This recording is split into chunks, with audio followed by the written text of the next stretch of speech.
আসসালামু আলাইকুম এভরিওয়ান। আশা করি সবাই ভালো আছেন। সাদিয়াস ফুটপ্রিন্ট পেজে সবাইকে স্বাগতম।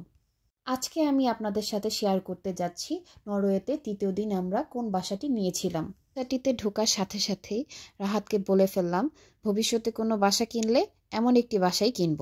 আমরা দুজনই এখনও অনেক ছোট, এই ঘর কেনার মতো এখনও বয়স হয়ে ওঠেনি, আর স্বপ্ন তো দেখাই যায়। কি বলেন? বাড়িতে ছিল দুটি বেডরুম, ড্রয়িং রুমের সাথে অ্যাটাচ কিচেন, একটি বড় সড়ো সুন্দর ওয়াশরুম, আর একটু সামনে গেলেই একটি সুন্দর বারান্দা। এই বারান্দাতেই আমরা রাতে বারবিকিউ পার্টি করেছিলাম। এই কটেজটি এত সুন্দর একটি জায়গায়, এই জায়গা থেকে আপনার চলে আসতে মনই চাইবে না। চারপাশে বড় বড় সবুজে ঘেরা পাহাড়, দূর থেকে ভেসে আসা ঝর্ণার শব্দ, রাতে সবাই মিলে গল্প করা, আড্ডা দেওয়া আর কার্ড খেলা।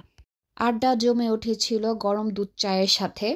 এছাড়াও রাতে ডিনারে ছিল খিচুড়ি, ডিম ভুনা, চিংড়ি বারবিকিউ, চিকেন বারবিকিউ, বিফ ভুনা আর মাখানো সালাদ। আমার বেস্ট পার্ট লেগেছে এখানে বসে ভিউ এনজয় করা।